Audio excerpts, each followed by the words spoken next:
Halo Nakama Squad, kembali lagi bersama Nakama Aquatic. Setahun kebelakangan, ada satu jenis ikan yang naik popularitasnya. Jelas, bentuk ikan ini jauh berbeda dengan ikan-ikan hias yang biasa. Warna mereka sangat terang dan menyala. Seakan ikan-ikan ini adalah makhluk laut dalam yang mempunyai kemampuan bioluminesensi. Kamu pernah melihat aurora borealis? Sebuah fenomena alam di Eropa. Warna ikan ini mempunyai efek yang terlihat serupa dengan fenomena di atas langit tersebut. Karena ciri itulah ikan ini dinamakan glowfish atau ikan yang berkilau kalau diterjemahin ke bahasa Indonesia. Popularitasnya yang menanjak membawa glowfish menjadi komoditas ikan hias yang paling populer sekarang. Otomatis permintaan pasar menjadi jauh lebih besar. Mayoritas ikan glowfish bukanlah jenis orisinal alias jenis dalam artian ini bukanlah jenis yang dicatat oleh ilmu pengetahuan, melainkan sebuah pengkategorian saja. Glowfish terdiri dari beberapa jenis ikan seperti black tetra, zebradenio, cupang, ikan bab, sampai corydoras. Yang jadi masalah, ikan-ikan ini terkenal di muka dunia, ada yang bisa menjadi ikan invasif. Dengan masifnya peredaran glowfish di seluruh Indonesia dan harganya yang semakin murah, ada sebuah anggapan sinis mengenai potensi ikan-ikan ini menjadikan invasif. Soalnya udah ada contoh di Brazil, di mana glowfish menjadi ikan yang mendiami beberapa sungai dan berpotensi memberi dampak bagi ekosistem di sana. Akankah hal yang terjadi di Indonesia? Mari kita perdalam kasus ini dan melihat apakah varian ini akan berbahaya untuk ekosistem di Indonesia. Tonton video ini sampai habis ya. Dari mana glowfish berasal? Sejarah tentang glowfish tercatat dimulai sejak 24 tahun yang lalu. Ikan ini bukanlah jenis ikan yang bisa secara natural kamu temukan di alam bebas.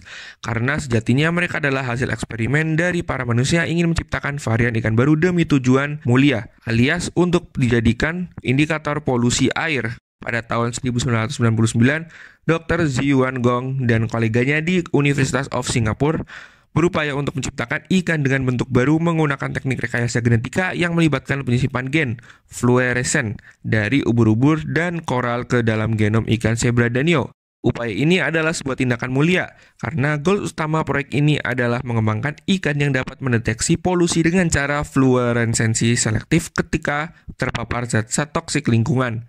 Namun, kreasi mereka ini malah menghasilkan jenis varian ikan baru dengan warna yang sangat menarik.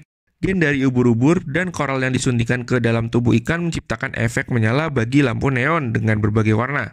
Gen-gen ini bertanggung jawab atas produksi protein fluoresen yang memberikan cahaya neon pada tubuh ikan glowfish. Hasilnya, ikan-ikan ini memiliki warna yang menakjubkan yang dapat dilihat bahkan dalam kondisi pencahayaan yang rendah. Keberadaan awal ikan glowfish secara menginspirasi mengembangkan warna-warna baru dan variasi yang lebih menarik. Melalui metode rekayasa genetika yang rumit, para ilmuwan mampu menghasilkan ikan glowfish dengan beragam warna seperti biru, ungu, orange, merah muda, atau bahkan kombinasi warna yang lebih kompleks. Kabar ini sampai ke pengusaha asal Amerika Serikat bernama Alan Black dan Richard Crockett yang mempunyai sebuah perusahaan bernama Yorktown Technologies.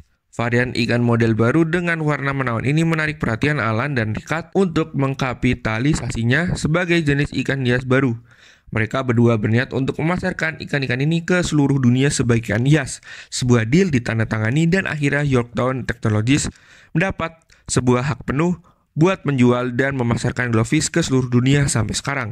Pasca persetujuan tersebut membuat glowfish mendapatkan perhatian publik yang luas. Yorktown Technologies yang mempunyai pemasaran kuat membuat glowfish semakin mudah disebarkan ke seluruh dunia. Keunikan mereka dalam hal warna dan penampilan mengubah cara orang melihat ikan tradisional. Dalam industri akuarium, ikan glowfish menciptakan gelombang baru dalam hal desain akuarium dan pemilihan ikan. Setiap varietas baru yang diperkenalkan ke pasar membawa keajaiban warna baru dan mengejutkan para pencinta akuarium. Sampai detik ini ada lumayan banyak varian glowfish yang dijual di pasaran. Ada black tetra, zebradenio, cupang, ikan bab, sampai corydoras. Warnanya juga macam-macam, mulai dari kuning, biru, pink, ungu, hijau, merah. Menariknya, warna glowfish ternyata menimbulkan sebuah kontroversi. Selain karena dianggap gak etis, ikan-ikan ini juga bisa menyebabkan masalah konservasi. Apakah itu? Kontroversi glowfish. Meskipun ikan glowfish udah jadi primadona di kalangan pencinta akuarium di seluruh dunia, mereka juga nggak luput dari kontroversi yang cukup besar. Kontroversi ini banyak berhubungan dengan etika rekayasa genetika buat menciptakan ikan ini dan potensi dampaknya buat kehidupan ikan dan lingkungan di sekitarnya. Salah satu argumen yang sering diutarakan oleh kritikus adalah bahwa praktek rekayasa genetika buat menghasilkan ikan glowfish itu artinya manusia ikut campur dalam manipulasi organisme hidup. Beberapa orang khawatir dengan konsekuensi jangka panjang dari campur tangan genetik ini, termasuk efek samping yang bisa aja menimbulkan sebuah masalah. Selain itu, ada juga kekhawatiran bahwa penampilan mencolok dan warna-warni dari glowfish bisa mengganggu kehidupan alami ikan lain di akuarium. Pasalnya, ada beberapa jenis ikan yang selalu sensi dengan ikan-ikan yang punya warna mencolok. Dan sama kayak mereka, salah satunya adalah ikan-ikan Afrika cichlid. Warna menarik glowfish bisa memancing sisi agresif Afrika cichlid untuk muncul ke permukaan. Gak cuma itu, beberapa warga dan wilayah juga melarang penjualan dan pemeliharaan ikan glowfish. Beberapa negara punya peraturan ketat soal rekayasa genetika pada makhluk hidup memilih untuk melarang peredaran ikan ini. Soalnya mereka lihat glowfish sebagai contoh campur tangan manusia yang gak diinginkan di alam. Larangan semacam ini didasarkan pada kebijakan konservasi dan perlindungan spesies alami, juga kekhawatiran etis terkait perlakuan terhadap makhluk hidup. Di sisi lain, penghobi dan penyuka glowfish berpendapat kalau teknologi rekayasa genetika adalah langkah maju di bidang bioteknologi, dan glowfish merupakan salah satu bukti kemajuan tersebut. Ikan yang kamu pelihara ini ternyata menyebabkan keributan yang cukup besar di kalangan para konservasionis. Mereka menyoroti manfaat potensial yang bisa didapat, seperti pengembangan ikan yang bisa mendeteksi polusi dan memberi peringatan dini kalau ada zat berbahaya di lingkungan.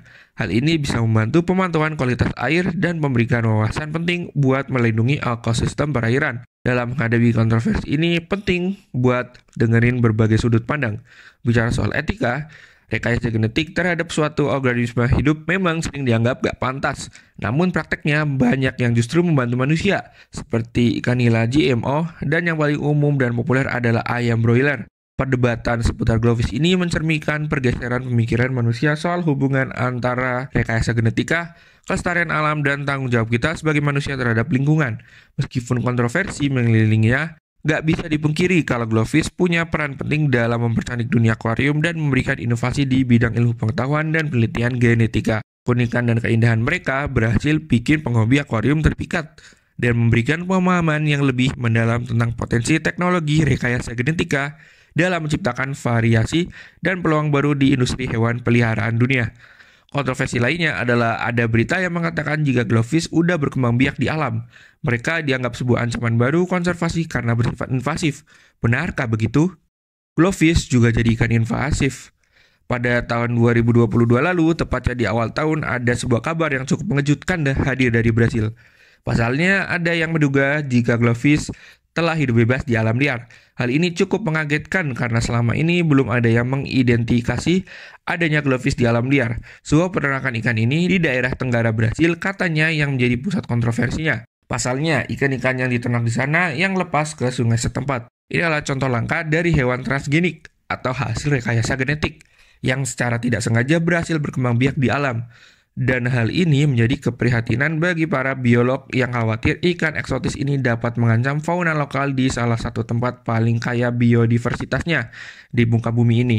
Peneliti bernama Jan Vittel dari Federal University of Paraná, Curitiba berkata jika hal ini adalah sesuatu yang sangat buruk. Dia khawatir gen-gen yang memberikan efek fluoresensi pada ikan yang lolos ini dapat terbawa ke ikan asli dengan efek merugikan. Mungkin membuat mereka lebih terlihat oleh predator. Soalnya glowfish sekarang udah bisa dibudidayakan dan gen ini menurun kepada keturunan-keturunan mereka. Glowfish yang beredar di Indonesia bukanlah hasil ternakan dari Yorktown Technologies, melainkan hasil budaya breeder lokal. Terbukti jika warna ikan akan menurun kepada anak-anaknya, sehingga dikhawatirkan kalau glowfish yang lepas ke alam bebas bisa kawin dengan jenis ikan asli yang ada di sana. Apalagi black tetra adalah ikan yang berasal dari Amerika Selatan. Bakal repot kalau misal black tetra versi glowfish bisa kawin sama black tetra ori yang hidup di sana. Sebenarnya pada tahun 2014 lalu, seekor glowfish ditemuin di sebuah kanal di Arizona, Amerika Serikat.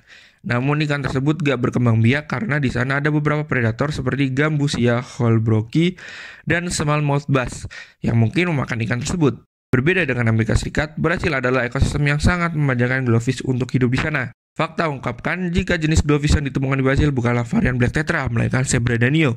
Ketakutan dari Jan Vittel ternyata gak akan terjadi karena zebra danio bukanlah ikan endemik asal Amerika Selatan, sehingga mereka gak akan bisa kawin silang dengan black tetra. Namun adalah masalah lain dari eksistensi glowfish varian zebra danio ini. Mereka jago berkembang biak. Andre Magalhaes, seorang ahli biologi dari kampus Universitas Federal São João del Rei, pertama kali melihat sekelompok iklan zebra hasil rekayasa genetik tersebut berenang di das atau daerah aliran sungai Paraíba do Sul pada tahun 2015 di anak sungai yang bergerak lambat. Lahan basah tersebut berbatasan dengan pusat aquakultur hias terbesar di Amerika Latin, di kota Muriaé. Andre mengatakan bahwa ikan-ikan tersebut kemungkinan melarikan diri dari salah satu dari 4.500 kolam di pusat yang akhirnya dibuang ke beberapa sungai kecil di sana. Andre kepo banget soal kehidupan zebra danio alien tersebut. Karena keinginan tahunya, Andre meneliti apapun tentang zebra danio yang hidup di sana, termasuk bagaimana mereka menjalankan kehidupan serta strategi mereka dalam bertahan hidup di ekosistem asing. Ikan-ikan ini memakan serangga dan zooplankton yang juga menjadi makanan ikan endemik di sana, sehingga hal ini menempatkan mereka dalam persaingan secara langsung. Apasnya lagi, di anak sungai tempat mereka muncul tidak ada predator yang bisa menjaga jumlah mereka agar tetap terkendali. Meskipun banyak percaya bahwa glowfish, termasuk spesies ikan lain yang diubah untuk fluoresensi, gak bisa berkembang biak. Peneliti ini menemukan bahwa ikan-ikan ini berkembang biak di dua anak sungai. Di anak sungai Coiroga, mereka berkembang biak setiap bulannya sepanjang tahun. Kekhawatiran ini punya dasar, pasalnya tanpa predator yang bisa mengendalikan populasi mereka, ikan ini akan berkembang biak tanpa batas. Hasilnya, sungai Coiroga bisa dipenuhi oleh ikan glowfish zebra danio. Itu adalah fakta yang emang terjadi di Brasil. Apakah bisa terjadi di Indonesia?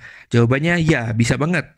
Brasil dan Indonesia memiliki cuaca dan iklim yang serupa. Otomatis keadaan air di sana mirip dengan yang di sini. Jika zebra danio ini bisa bertahan hidup di sana, udah pasti mereka juga bisa hidup di Indonesia. Peredaran glowfish sekarang juga udah masif banget. Ditambah harga mereka menjadi semakin murah. Perlu sebuah himbauan dan edukasi yang menyeluruh, agar nggak ada oknum yang melepas ikan ini ke alam bebas. Pasalnya, zebra danio sendiri aja udah berkembang biak di sini, tepatnya di Danau Beratan, Bali. Di sana, pertumbuhan zebra danio udah sangat masif, membuat banyak populasi ikan endemik menjadi berkurang. Bahkan udah ada yang hilang sepenuhnya. Kementerian Kelautan dan Perikanan harus terus menyuarakan edukasi dan himbauan kepada para penghobi lewat platform mereka yang besar. Berikan pengertian dan resiko dalam memelihara glowfish. Jangan sampai ikan yang cantik ini malah membawa bencana bagi usaha konservasi yang selama ini digalakan KKP. Soalnya zebra danio udah terbukti bisa berkembang biak di Indonesia.